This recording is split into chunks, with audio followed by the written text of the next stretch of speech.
Hi, I'm Karan Thapar. Over the last few years, I hope you've been watching my program, The Interview on the Wire. During that period, I've interviewed doctors, politicians, businessmen, scientists, authors, and even the occasional Nobel laureate. For me, it's been exciting. I hope it's been enjoyable for you. But these, as you know, are tough times, and if this program is going to remain bold, independent, and sometimes even defiant, then I think we need your support. At the end of the day, it's a truism, but editorial independence is best defended by the viewers. So if you would like this program to remain the way it is, forthright, outspoken, and interesting, then would you consider supporting us? All you have to do is to click on the description at the bottom. But more than anything else, I hope you will continue to watch the interview. Your viewership means an awful lot to me.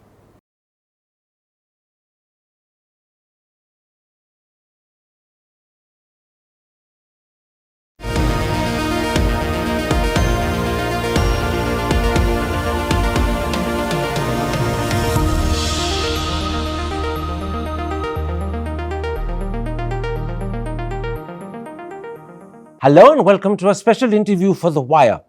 The recently published first volume of Shankar Aiyar's autobiography, and here it is, has a chapter on Pakistan that will surprise you. Written with evident love and affection, it reveals a country that is not just different to, but the polar opposite of what we have in India been told and frequently led to believe. So if you want to understand Pakistan, that is a chapter that you simply have to read. Joining me now to talk about the Pakistan he remembers and he's written about is the author himself, Shankar Aiyar.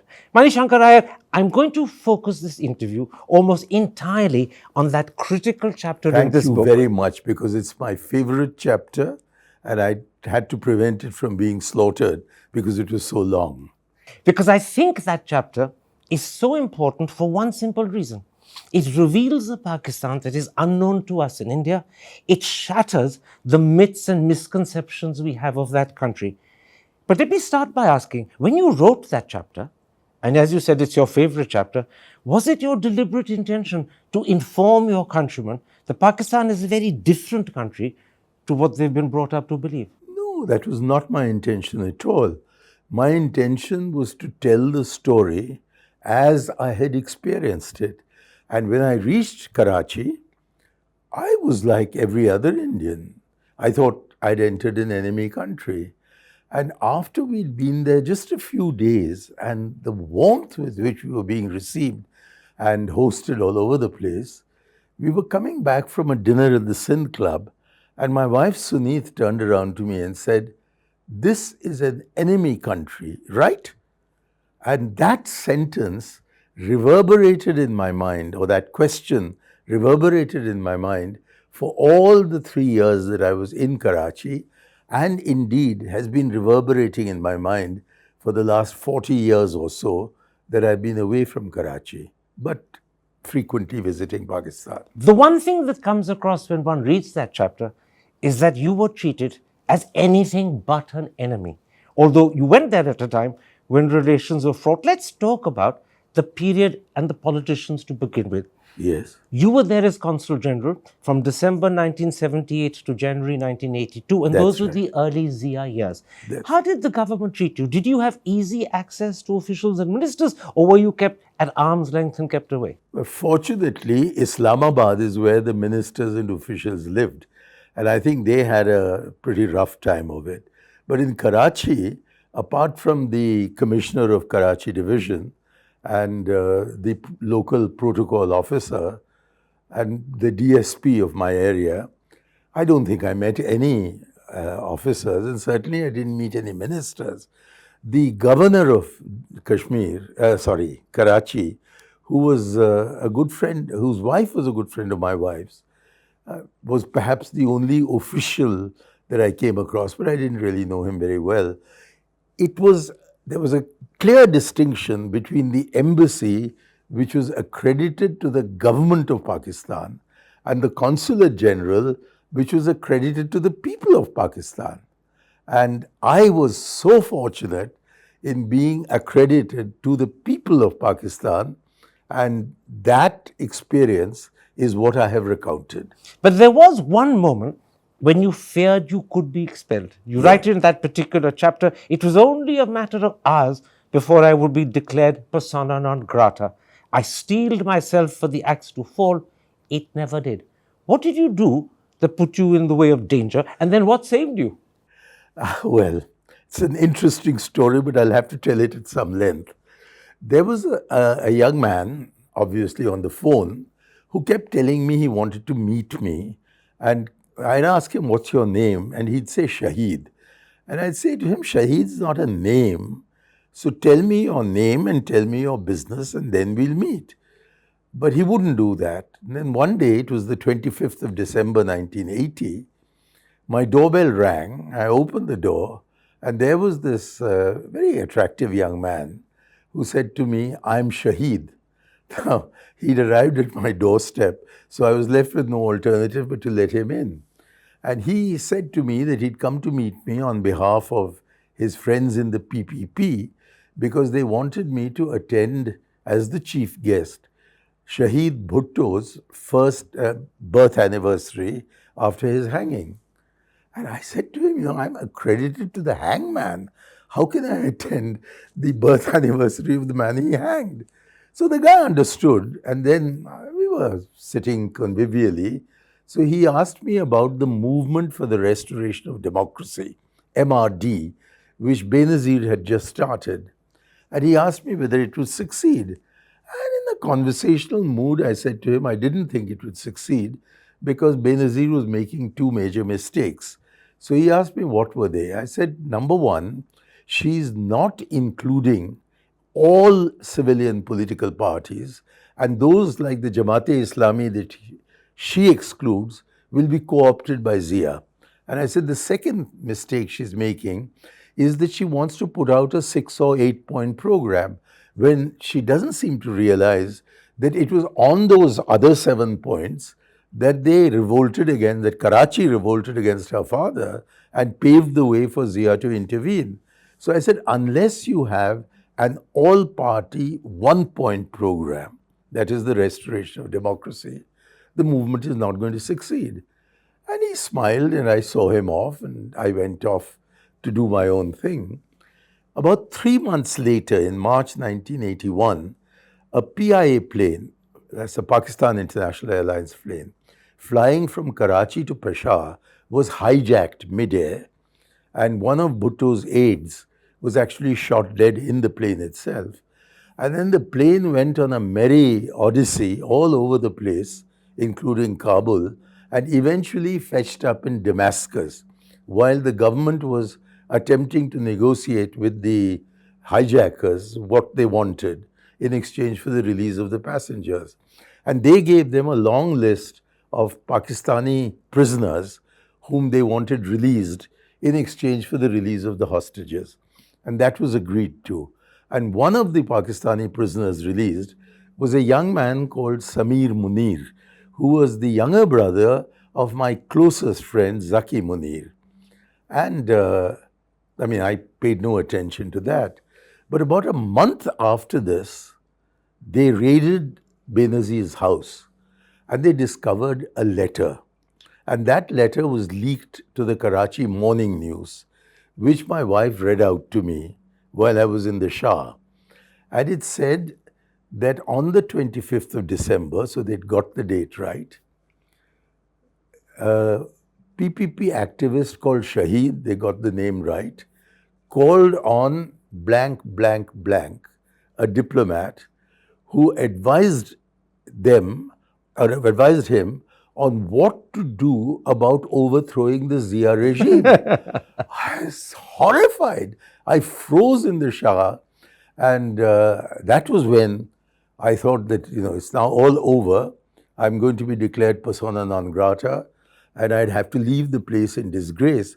And all my friends are going to believe that I cheated them and that I was what they'd always been taught Indians were, slimy people who were showing an attractive mien but actually had evil in their hearts.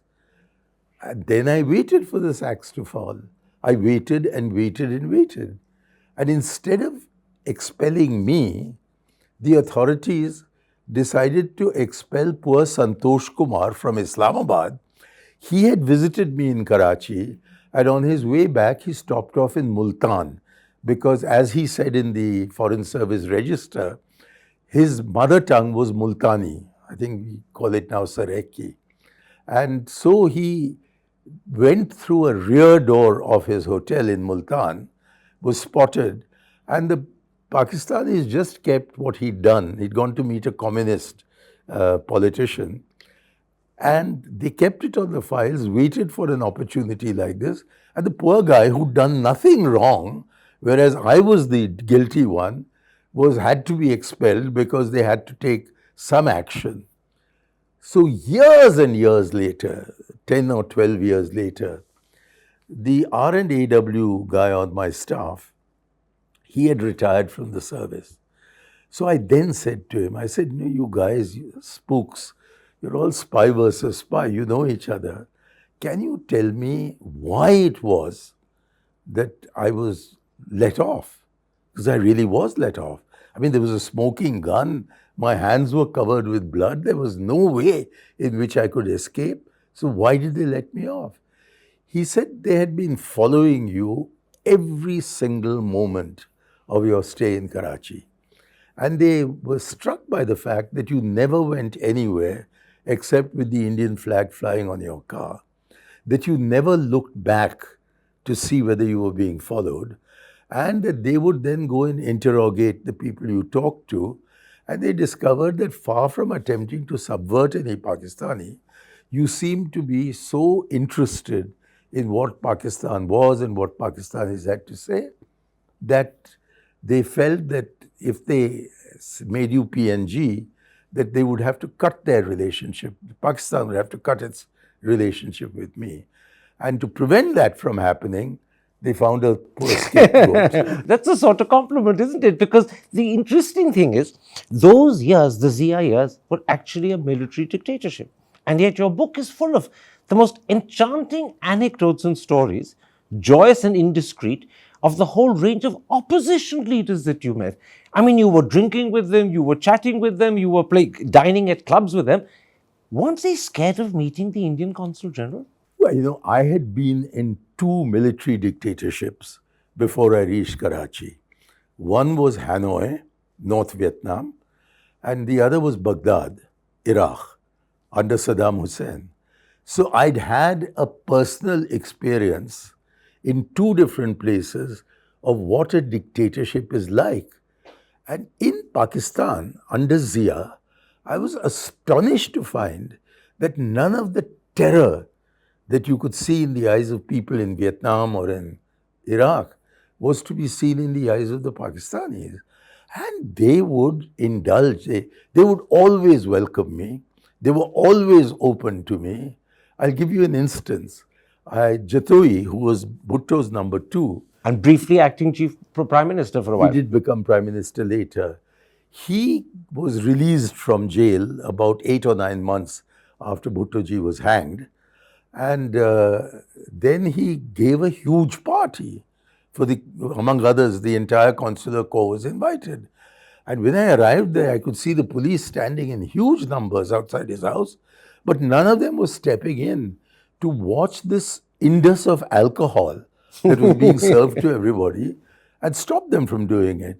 So I asked where I could meet my host, and somebody said at the bar, of course. So I went up to the bar and met Mr. Jatoi for the first time in my life. And I said to him, here's the man who's just been released from prison and just been saved from the hangman. And I say to him, what is it you don't like about the Zia? I said, what is it you're looking for? And he said, democracy. So I said, within Pakistan or without Pakistan? He said, within if possible, without if necessary. So then I said to him, but what do you really object to in Zia? And he said, you know, before the bastard came to power, I used to have 24 brands of whiskey in my house, and now I have only 6. I thought that was as effective a definition of dictatorship as any that I came across. And this was repeated. There were people who were asking me for sanctuaries. I would tell them, what do you mean sanctuaries? Hafiz Pirzada, who was another very close associate of Zulfi Bhutto, he said to me, I said to me, will you give us sanctuaries? They were all in the shadow of the Bangladesh war. So I said, yeah, certainly, when you start a revolution. And then I looked at Hafiz and I said, Hafiz, the only revolution you'll ever make is to stir the sugar in your coffee. So they used to do this. But it wasn't just people like Jitoi and Pirzada who would drop in and meet you. The lady No, they who were constantly calling me to their house. But the lady who was, in a sense, the doyen of the opposition at the time, Zulfikar Ali Bhutto's widow, Nusrat Bhutto, she lived just around the corner from you at 70 Clifton. When Sanjay Gandhi died and you had opened a condolence book at the Consulate-General, she dropped in unannounced, apparently, to sign the book and left a personal message for Indira Gandhi. And she was quite happy coming, even though you were the Indian Consul-General. I was quite happy receiving her, but the cops who were following her, they were like the Keystone cops.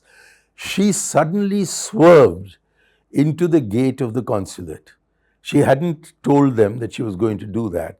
And they were terrified that she'd entered our premises to seek asylum. But of course, all this was happening on the ground floor, whereas she was brought up to the third floor where I had my offices. And she was grace itself. I've rarely met a more regal lady than Nusrat Bhutto. And she was obviously very disturbed about the death of Indira Gandhi's son, because she herself had just been through the death of both her sons, or at least one of them at that stage. Yeah, the Shahnawaz at that stage. And that is what made her feel that this was a moment she had to come and express her condolences. And she asked me to send a message to Indira Gandhi, who was not in power. She'd just become Prime Minister again, to say that as a mother who had lost her child, she felt very deeply for Indira Gandhi losing her child. So then we really got to know each other quite well. And I tell the story in the book of how, for our Independence Day in 1981, I was very excited that what was called the first minister of Sindh, a man called Rasool Bakhsh Talpur, who had been a very close friend of Zulfikar Bhutto, but then had a falling out with him, he had been appointed by Zia-ul-Haq. And he turned up for our Independence Day celebration with Ustad Amjad Ali Khan. And I seated him in the middle aisle on one seat, on the right side. And then as I was seating him, my consul rushed in and said that we've just been told by the advance police that Nusrat Ali Bhutto is coming. So I ran to the entrance to receive her, and she walked in very graciously, and I accompanied her down to the front row and seated her on the left side of the aisle in the most prominent place. And she looked around, and seeing that Rasool Bakhsh was sitting next to her, she put up her hand and would not look at him for throughout the concert. There were two parts of the concert. She sat through all of them, but she refused to remove her hand. And in the interval, Rasool Bakhsh said to me, "ये क्या ज़हील औरत है कि अपने हाथ दिखाती है ऐसे." So I said to him, आपने तो उनकी शौहर का जो फांसी हुआ उसको आपने जश्न मनाया, तो और क्या करेगी बेचारी सिवाय ये कि हाथ अपना ऐसा रखे. Let's talk about some of the ordinary Pakistanis you met. Were they prejudiced against you because you were the Indian Consul-General, or paradoxically, did they seek you out and want to be friends for precisely that reason? The latter. I really had expected to have 3 very tough years in Karachi, and I had wanted that post because I wanted to face a challenging assignment. But it was like pushing against an open door. At my very first dinner party, there was a rather taciturn gentleman sitting next to me. So I thought it was my duty to start a conversation with him. So in a banal way, I said, "Have you been to India?" He said, "Yes." And they wouldn't say more. So I said, really? And where did you go? So he said, Meerut. So I said, okay. And for how long were you there? 3 years, he said. And I suddenly realized that he was a prisoner of war. So I looked so embarrassed that his immediate reaction was that, will you come to dinner with us at the Sin Club? Because there's a bottle of excellent port laid down in their cellar. And because you're a Hindu, you can sign the chit. But of course, I'll pay for the bottle. So that was the day when we finished dinner that we came out. And there was Sunit asking me, this is an enemy country, right? And then in my visa office, in about 6 months' time, I succeeded in issuing 1 lakh visas. So when I arrived at 99,990, I invited 10 Pakistani journalists to come on to our side of the visa office and to hand over the last 10 passports that would take the number of our visas to 1 lakh. And when the 1 lakhth visa was issued, I gave the beneficiary a tin of Darjeeling tea and maafied him his visa fee, at which point the 200 or 300 people who were waiting in the waiting area, they burst into slogans. Hindustan के consul general जिंदाबाद जिंदाबाद, यहाँ कोई पाबंदी नहीं, यहाँ कोई रिश्वत नहीं. Now, how can you not like a people like that? There was a third secretary of mine who just arrived. He said, sir, they're insulting you in Sadr. So I said, insulting me? What has happened? He said, you know, the Rediwalas. I said, you mean the one outside the Taylor Braganzas? He said, yes. I said, yes. What did he say? He said, you're a friend of his. I said, but he is a friend of mine. So there were very ordinary people, drivers, there were costermongers, that is, those who sold fruit, those who sold vegetables.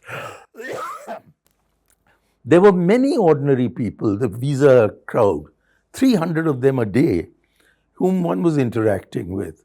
And of course, I used to go very frequently to areas where it was not the Karachi elite or the Pakistani elite, but very ordinary Pakistanis who lived. And everywhere I went, I was given such a warm welcome that I one day speculated that I have more friends in Pakistan Then in India? Then I have enemies in India. And as you know, their number is very large. But I get the distinct feeling from everything you're saying now and from your book that ordinary Pakistanis are very outgoing and friendly and that they have no animus or prejudice against Indians, whereas my impression is that Pakistanis have a pretty torrid time when they come to our country. Well, maybe it was because I was in Karachi, but I only say maybe. In Karachi had exploded in 1947 in terms of population because the Indian Muslim who emigrated to their new Medina and self-described himself as a Mahajir, that is, those who've done the Hajj, they have left their relatives in huge numbers back in India. And they were the ones who were very keen to go. So they had, mind you, I was in Pakistan about 31 years after independence. So many of those who were people of the age at which I am now had living memories of having been young people in India. And you were the link to those memories and to the families, weren't they? And that is why Rais Amrovi, who was one of these, a great poet, he recited a poem which I've translated in my book, Pakistan Papers, into English, or not translate, transcreated it into English, which goes, O Hind jaane wale, mera salam le ja. And that summed up the spirit. They were all meeting me to say, O Hind jaane wale, mera salam le ja. Tell me, did you ever face or sense any prejudice because you were Hindu? Was there any contempt for your religion that you sensed or felt was being expressed around you? Well, that brings me to my very first story in the book. It was, I arrived at about 1 o'clock in the afternoon on the 14th of December 78. And by 2 p.m., I was in my office. But the whole building, which had been neglected since the 1965 war, was being repaired and restored. And so the entire office was limited to one single room, where the chaprasi sat and where I sat. We had one telephone between us. The telephone rang, one of my clerks picked it up and said, "It's from the office of the Deputy Commissioner, Shankar." I was amazed as a diplomat that a Pakistani civil servant was ringing me. So I picked up the phone and I said, "Ji," I said, "Haan." The whole conversation was in Hindustani, but I'm going to say it in English. He said that, "मैं बहुत मुश्किल में हूँ, I'm in great difficulty." So I said, "क्यों, क्या हुआ है?" He says, he said, "I am the liaison officer for the Hindu Sant who had been sent from Raipur to a place called Sardbela near Sakkar. He'd been there till 1965, had then gone to Raipur, and Advani ji, who was Minister of Information, had visited Karachi the previous month. He had asked that this Hindu Sant be allowed back into Pakistan to provide spiritual guidance to the Hindus who are concentrated in fairly large numbers in Upper Sindh." So this was the background, and the liaison officer said, "मैं क्या करूं, उनके मुसलमान मुरीद आपके हिंदू संत से मिलना चाहते हैं." This is the first thing that is happening to me in Karachi. So I said, "तो मैं आपको कैसे मदद कर सकता हूं?" He said, "आप इजाजत देंगे?" So I began my career in Karachi by giving permission to a Pakistani civil servant to allow Muslim murids, that is, Muslim disciples of a Hindu Sant, to meet that Hindu Sant. So that was the leitmotif of my 3 years in Karachi. And this is something people in India would find very difficult to accept, because it's a side of Pakistan that's unknown to us. We believe they're cutter and bigoted, they're Hindu hating.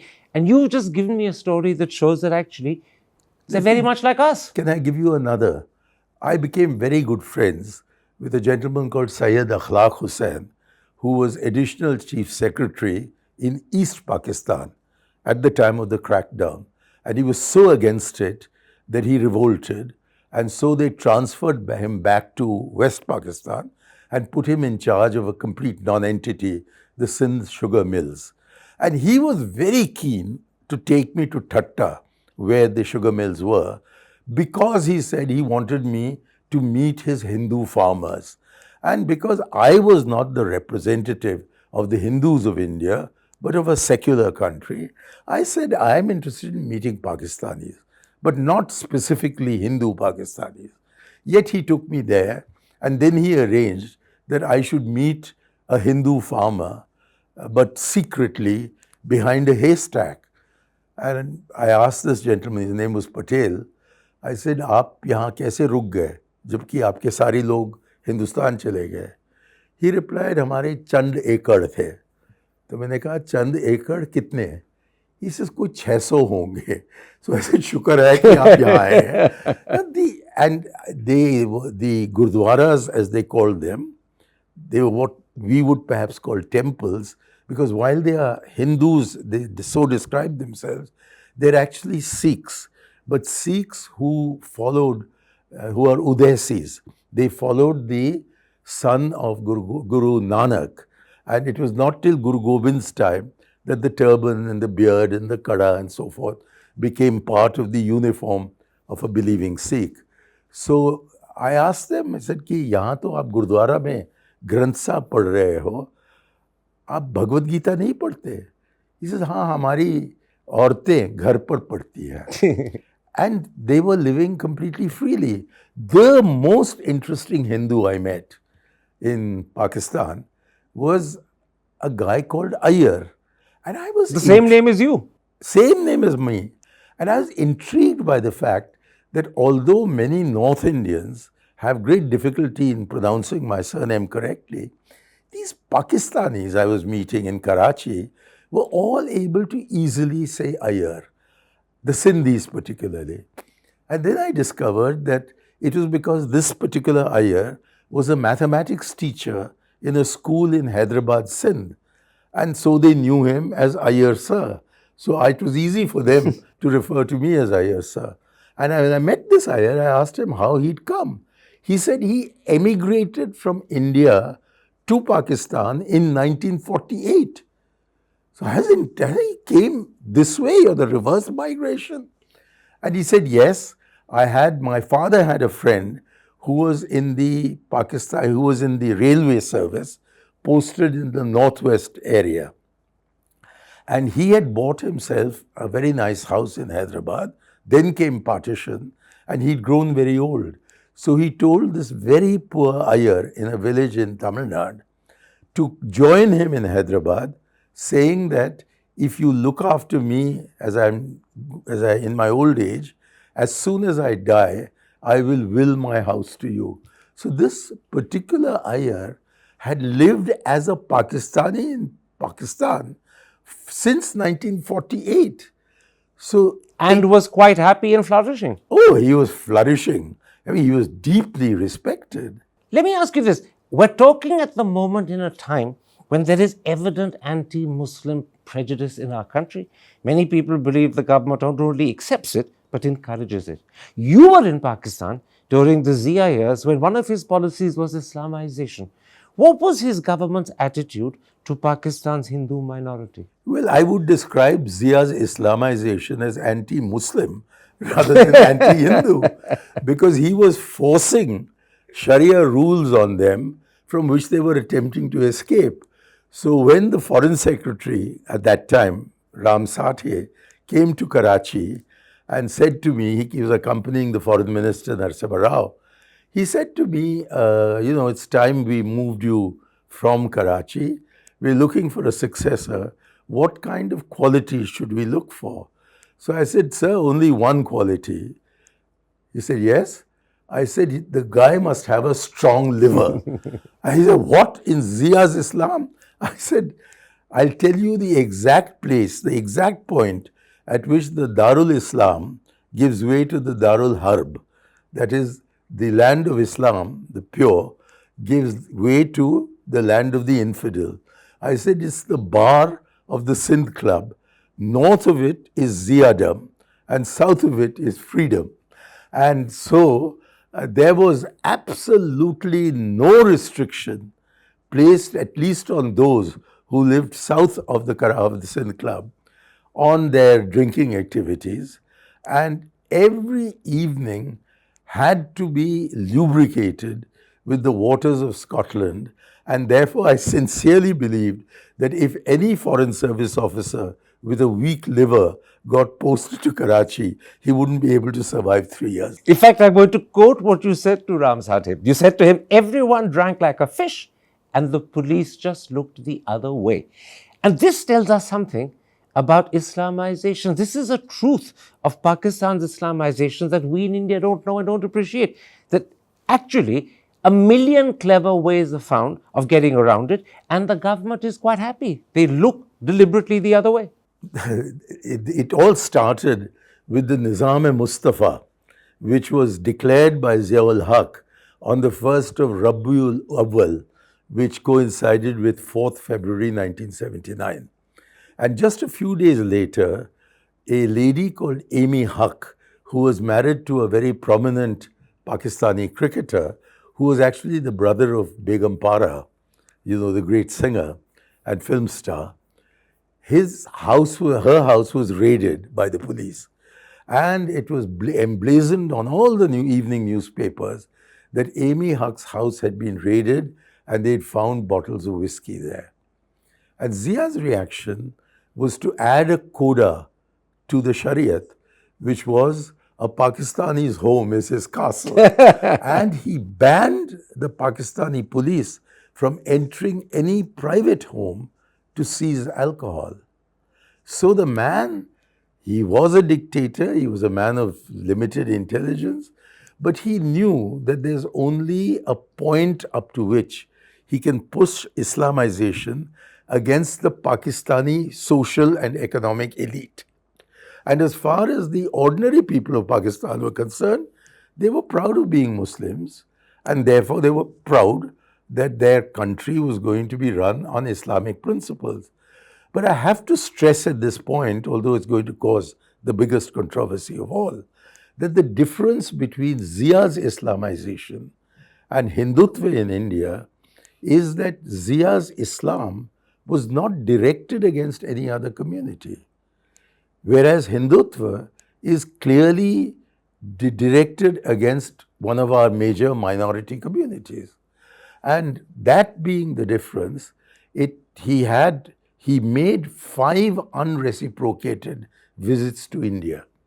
He always talked about a Parsi, a Zoroastrian teacher of his at St. Stephen's College, Mr. E.R. Kapadia, whose son Farooq was with me in the Foreign Service. And Farooq tells me that Mr. Kapadia had no memory whatsoever of Zia. And Zia invites a team of young Stephanians to come as state guests to Pakistan and sends them down to Karachi. So I went to the YWCA and asked them to send some girls along to my party at the Hawke's Bay, boathouse that we had. And the boys had a very nice time. So the man was himself a pious Muslim. Now that couldn't say about almost any other leader of Pakistan, starting with Jinnah, whom Mr. K.L. Gauba, a Hindu of his time who had converted to Islam, says he invited Jinnah to perform his namaz one Friday, and Jinnah cried off saying he didn't know how. And Sheila Reddy's book describes how Jinnah was always drinking alcohol and eating pork, and yet was a Muslim fundamentalist. And the same was true of Zulfikar Ali Bhutto, who in fact damned himself when he said कि हाँ भुट्टो शराब पीता है लेकिन आवाम का खून नहीं पीता. The actual word was, the actual speech was made in public. He tore his kurta apart and there were mullahs standing in front saying, पीते हो, and he said, हाँ मैं पीता हूँ, लेकिन तुम्हारे जैसे, and I won't add the word, but it means motherfuckers, लोगों का खून नहीं पीता. There you are. So none of them has been a pious Muslim. In the case of Zia-ul Haq, he was personally a Muslim.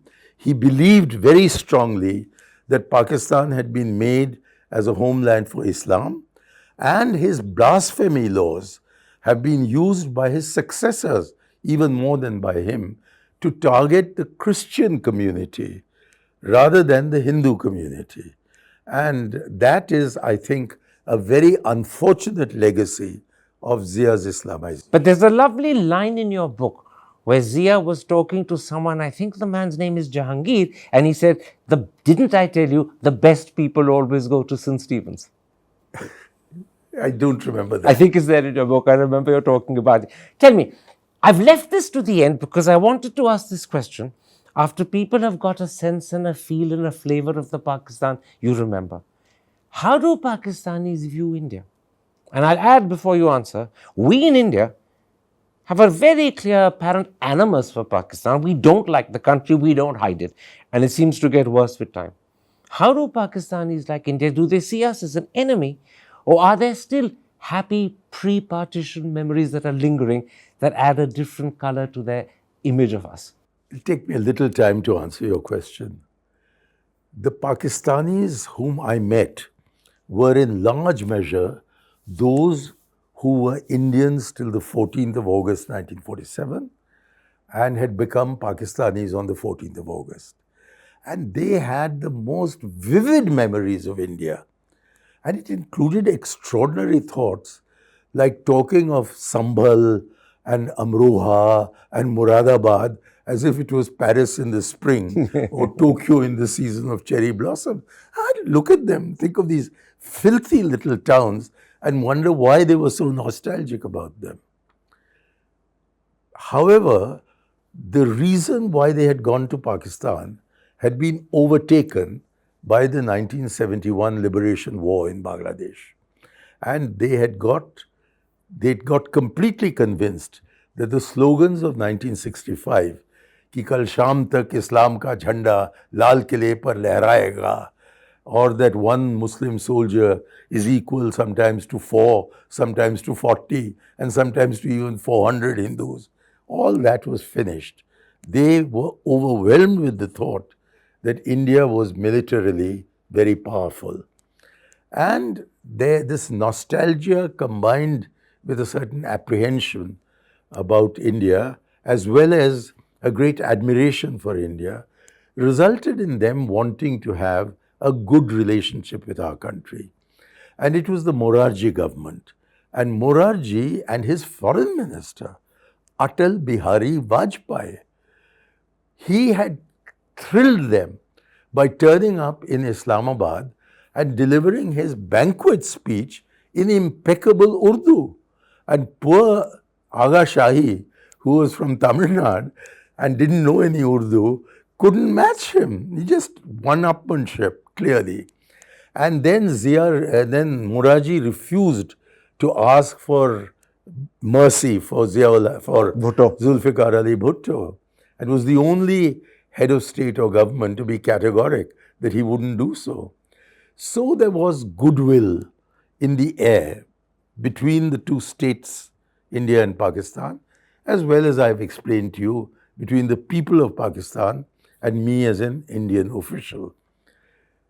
Then I visited Pakistan now about 40 times in the last 40 years. My last visit was about 2 years ago, just before COVID. And I noticed there was a change on the part of some of my closest friends, including the Thapars whom we were talking about earlier, and Zaki Munir and Akbar Liaquat Ali Khan. They all gathered to give me dinner. But for the first time ever, I found an undercurrent of hostility. And it was the result of their feeling really insulted that under Modi, all relations between India and Pakistan had been totally cut off. So I say in my book that while the Pakistanis reciprocate, in fact, they over-reciprocate to any show of affection, any show of respect for them, any show of understanding of their sensitivities, they are equally overreacting to any show of hostility. But that's because they feel slighted by the Modi government. Yes, they do feel very slighted, very insulted. And if I may, that brings me to the real point of, I suspect, this interview, which is what do we do about Pakistan? Then let me stop you there, because you raised those questions and I want to read those questions out. You raised 4 or 5 fundamental questions which need to be confronted not just by our government, but I would add by our society. These are the questions. Why refuse visas to Pakistanis when we want to reprimand their rulers? Do we really believe all Pakistanis are jihadis bent on wreaking havoc on our people? Why stop the Samjhauta Express when we want to retaliate for some act of terror that has nothing to do with 99.99% of the Pakistani people? Do we really think Hurriyat will give up their call for Azadi if we stop Pakistanis meeting their relatives in India? Would I be right in saying these fundamental questions are not just addressed to the Modi government? Clearly they are. But they also are addressed to earlier governments, Manmohan Singh and Vajpayee as well. You're quite right. They addressed from Indira Gandhi's time, her second coming, that was in 1980. The Rajiv period was a very good period in India-Pakistan relations, although there were tensions in the air, particularly with respect to Siachen. And subsequently, of course, in Narasimha Rao's time, there was this terror exported from Pakistan, the proxy war in Kashmir.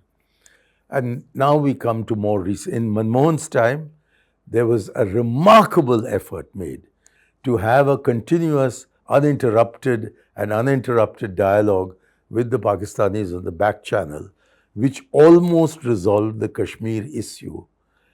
And then we have this very, very disturbing period of 9 years of the Modi government, which began with apparently a very generous gesture in inviting Nawaz Sharif, the Prime Minister of Pakistan, to the swearing in. And then that resulted in a decision for the two foreign secretaries to meet. And just before the two foreign secretaries met, Modi cancelled it. And although he made a token visit to Raiwind near Lahore to apparently bless Nawaz Sharif's granddaughter, the fact is that ever since then, they've been repeating the mantra, terror and talks don't go together. Now I ask myself, 9 years on, has terror stopped? If it has, then why don't you talk? And if it hasn't, then shouldn't you be rethinking that policy?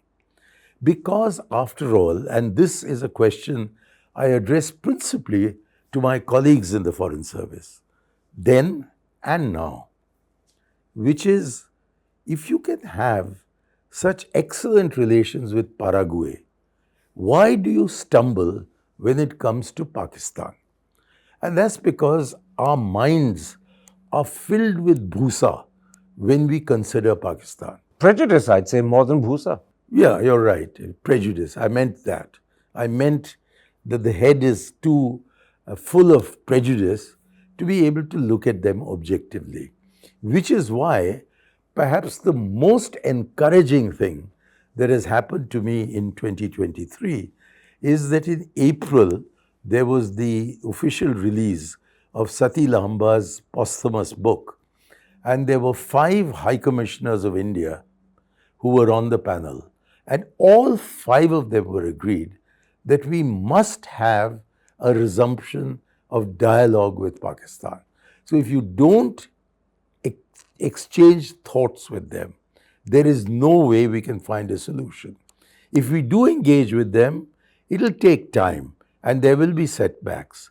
And that is why I've always recommended that we talk to them in an uninterrupted and uninterruptible way and not use our biggest asset in Pakistan, which is the people of Pakistan, as a target on which to wreak revenge when we are trying to target the government of Pakistan. This brings me to what I think is your conclusion, if I can describe it in that way. It's the following sentence. I have had to reluctantly conclude that the lobby for peace is far larger in Pakistan than it is in India. Does this mean that the onus, or at least the major share of the responsibility for the bad relations, is ours? I have to draw a distinction between the context in which I wrote that sentence and today. I wrote that sentence after 40 years of interacting with Pakistanis, but it was before the Modi government came in. And owing to the hostile attitude of the Modi government to Pakistan, which is in some ways a dog whistle with respect to the Indian Muslim, they have converted the India-Pakistan relationship from a matter of foreign policy to a matter of domestic politics. So maybe this sentence does not apply as of 2023, but certainly up to 2014 and for some years thereafter, that sentence was true. But now we are forcing Pakistanis of goodwill to move towards a reciprocation of the kind of hostility which is so commonly being used in India. Just take our 5 icons for the youth. All of them, whether it was Salman Khan, whether it's Saif Ali Khan, whether it's Shah Rukh Khan, whether it's Amir Khan. Amir Ali Khan, they're all told, go to Pakistan, go to Pakistan. Why go to Pakistan? Why not say go to Saudi Arabia? Why not say go to Bangladesh? Why not say go to Indonesia? It's because this Hindutva philosophy has nothing against Islam. They are against Indian Muslims, who they feel are diluting the Hindu character of our country. And they use Pakistan as a dog whistle when they're really referring to the Indian Muslim. But the interesting thing you're pointing out is that if there is growing animosity in Pakistan, and you believe from your last visit it's there subterraneously, it's because they are responding to what we're saying and doing. We're provoking it, we're creating it. Well, what I've recommended in my book, Pakistan Papers, which came out about 20 years ago and was based on my last dispatch from Karachi, was I had recommended a goodwill blitzkrieg. I said, if you do that, the Pakistanis will respond with such enthusiasm that all this hostility of 75 years Just brush away. will simply be brushed away. But you have to show the poor Pakistani who hasn't realized his dream of a new Medina, who sees that his country is going in the direction of becoming a failed state while India is moving ahead. He'll feel that we are not the big bully, but the elder brother. And if this sentiment of fraternity is promoted as the core of our Pakistan policy, I can assure you that the reaction from not only the Pakistani people, but the Pakistani establishment will be so favorable as to enable us to